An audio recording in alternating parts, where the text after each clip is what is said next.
Welcome to Undisputed Live from Los Angeles. I'm Alex Curry here with Skip Bayless and Shannon Sharp. Good morning, guys. How are we doing this Friday? Doing great. Doing great. Have a lot of food. No, I told you. I told you Monday morning. I said, Skip, I want that same energy on Friday. No. This here happened, that there happened, and turn around and look at your camera. I want you to look at your camera and just bang the table. How? You know what? I can't take this anymore, so for the rest of the show, I'm going under the table. I'm going to do the show from under the table because You should. I can't take you anymore. I can't take your abuse of my team anymore. So it's your show. It's your moment. You do it. Remember yesterday, Skip? Oh, do you need to call in? You need to take Friday off? You're welcome to take Friday off. Yeah. Okay. I'm going to have the guts. I'm going to have the courage Your to conviction. face your music for 2.5 hours. I'm going to have the courage of my convictions to back my team. You front run on all your teams. You jump off every bandwagon and onto another one. I'm staying on the Cowboys bandwagon here. I said, Skip, be careful. Oh, my team, we're back in it. Can we please start the show? Yeah, we'll get to that, Skip. That was a tough one for you last night. But we have a lot to get to today, starting with the Cowboys letting their Thanksgiving game get away from them yesterday when Washington took a 17-10 lead and never looked back. Washington went on a 26-6 run and walked away with a decisive 41-16 victory to take the lead in the NFC East. So, Shannon, what was the biggest reason for the Cowboys' loss? The Cowboys are a bad football team. They're bad from top to bottom. Skip, when you look at this team, I want someone to tell me, what do the Cowboys do really well? Do they run the ball particularly well? No, they do not. Take Minnesota aside, they're average to below average running the team. Do they throw the ball particularly well? They can't throw it well because they really can't protect the quarterback. So the answer to that is no. Okay, Skip, let me ask you this. Do they stop the opposing team from running the football? No, they do not. Even though they won the game against Minnesota, Dalvin Cook still went for $115. We've seen teams go for over 300 yards total. Over 200. Two teams have gone for over 200 yards total. Do they stop the pass? Their secondary is average. And I'm being nice, Skip. I'm going to be nice today. Thanksgiving just happened, so I'm going to be nice. Bologna. Okay, nice. So and to you make probably ate some bologna yesterday. So make a long story short, their team doesn't do anything well. And so when you compound that, a coach that makes very, very bad decisions, it makes it look worse. And that's why the Cowboys are where they are. And I'm sure we're going to get down into it, Skip, but basically is this. Their coaching is terrible. And I told you, Mike McCarthy, you said, we got us a made man. I say, Skip, you have to understand. Now, look what he had at the quarterback position. He had 2 Hall of Famers, first ballot, guys that have won 5 total MVPs, that have gone to and won Super Bowls. Look at what he's doing now when he doesn't have Aaron Rodgers, when he doesn't have Brett Favre. Skip, that was ridiculous. First of all, it's a 10-10 ball game. 10-10. Skip, your defense was playing well up until that point. Okay, you just said it was trash. No, Skip. Okay. Playing well is one thing. Being good is something entirely different. If you are a good football team, you're not 3 and whatever. That's not good. What area can you say they're good in? Okay, that one. Okay, well, can I answer? I'm trying to give you the floor. Go ahead. What do you say they're good in? They lost their quarterback against the New York Football Giants. We have to go back, 5 games ago? Yeah. They lost their quarterback. But they were losing when they had him. Okay, so go ahead. Okay, so, Skip, and when I look at it, I'm like, okay, it's fourth and couple of inches and you're playing with. I was like, okay, it's 10-10 ball game. The area of the field. But I keep telling you all along, you say you like that. It's showing that he has confidence in his team. I say, Skip, you got to look at the situations. I said, you got to be careful. You can't say every time I'm trying to give them a spark, because if you don't get it, you're basically handing them 3 points. If they don't do anything, they got 3 points. Now, guess what you do? Dalton Schultz gets a personal foul penalty, so it goes from the 34 to the 19. Can you explain the personal foul? I don't know what happened. I know he lost his mind, and he jumps on top of the guy. I don't know what he was doing. Did he get mad at him? Was it a cheap shot? I don't know, but it cost us 15 more yards. 15 yards, and so now what was you going to give up 3 probably? Now you end up giving up 7. And then to top it off, I mean, you know, at the end of the night, it's Thanksgiving. At the end of the night, you're going to have some dessert. You're going to have pecan pie, sweet potato pie. You're going to have some kind of dessert, Skip, cobbler. Guess what Mike McCarthy do? He said, you know what? I went 4-4 down in my own territory. I'm going to sign off on Bones, especially that play right here. I'm going to sign off on that. Fake punt at my own 24. Skip, did you see how far the guy had to bubble? We just talked about that. I'm like, bro, Mike, why would you do that in that situation? Skip, it's 12 minutes.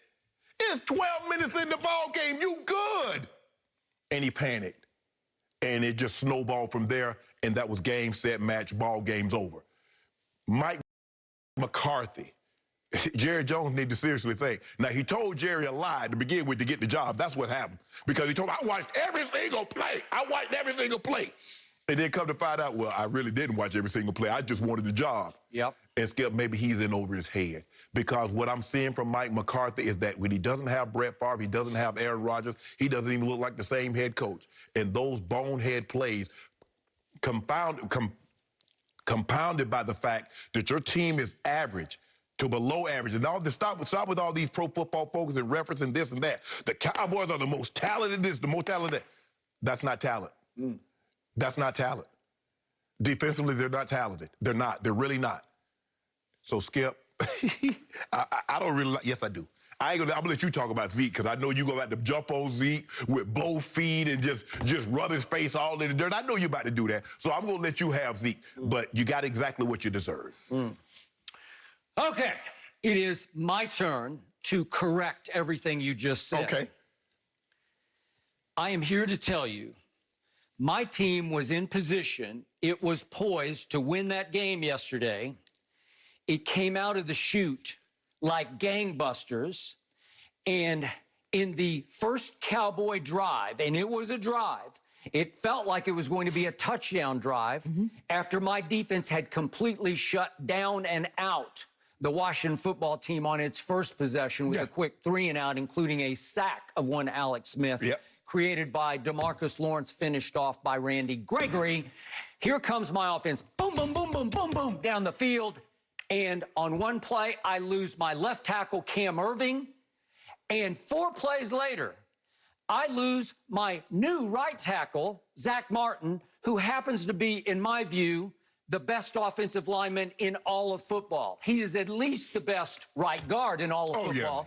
And he had been moved for the Minnesota game a week ago to right tackle, and everything had suddenly gelled and clicked and fired in the offensive line because Connor McGovern, a second-round pick of a year ago, was able to slide into right guard where he belongs, and all of a sudden, we actually had a football team. All of a sudden, at Minneapolis, against a Minnesota team that had won 3 straight games, we played the best game, certainly best road game, of any team in the NFC least this year. And I give you the least, but there was no more impressive win out of the NFC East this year than Dallas at Minnesota. I dare you to go find one and say, voila, because you won't be able to find one. They did at least hold Dalvin Cook to his average of 115. He did not run for 300 yards like a lot of people thought he would. Andy Dalton was superb in that game. CeeDee Lamb was superb in that game. And somehow, someway, they pulled out a 31-28 victory. And then, on a short week, tragedy struck in Dallas, Texas. And they lost a 54-year-old strength and conditioning coach named Marcus Paul, who, by all accounts, was the light of the weight room, the light of the locker room, the light of every pre-game, pre-practice stretching session. He was a rock for that franchise. He's been with other franchises. He's been with New England and the Giants. He has participated in 5 Super Bowl victories, and by all accounts... The Giants even released a statement. They did. Spoke glowingly of it. A fine man and a fine football coach. Lost at 54, obviously way too early. It shook up this football team. McCarthy said after the game last night that they had a very emotional Wednesday night meeting at the hotel. They obviously dedicated the game to Marcus Paul. They obviously wore patches on their helmets. MP. And obviously, you've been around teams that have suffered some sort of tragedy within the family. It can go either way. Right. It can deflate or it can inspire. I'm going to guess that it was inspiring because I liked the way they came out of the chute yesterday. It looked like everything was falling together for them to have a big Thanksgiving Day feast on national TV with much of America looking in. It's probably the second most sort of watched game this side of the Super Bowl. Am I right about that? And that's because people are in and out. It's a lot of relatives, a lot of aunts and uncles. I hope people weren't too close together yesterday, but you know they were. Right. A lot of family gatherings. And people are talking, and maybe they're still eating dessert or whatever they're doing, or maybe they're just starting dinner, but just about everybody watches a snippet of the Dallas Cowboy game every Thanksgiving. And I'm thinking, here we go. And for the big picture here, I want everybody to know that Tyron Smith has been for years the best left tackle to me in football, and he managed to make it for 2 games. And you correctly predicted before the year, you better be careful, he's got a back issue, and he's had it for a couple of years, so he lasted 2 games. He's been trending to missing games. Lyle Collins, my right tackle, also Pro Bowl caliber, I should say all-pro caliber right tackle, played no games this year. So for much of the year, I had to have a Terrence Steele at right tackle and a Brandon Knight at left tackle, both of them undrafted. One of them a rookie from Texas Tech, the other one a second-year player from Indiana. And all of a sudden, in the first offensive series, I wind up with both of them back in the game. Boom, boom. I want everybody to just let this sink in, that Terrence Steele played at Texas Tech and nobody drafted him. Would you believe that 47 offensive linemen were drafted in the draft and nobody took Terrence Steele, and he became my emergency right tackle once again yesterday?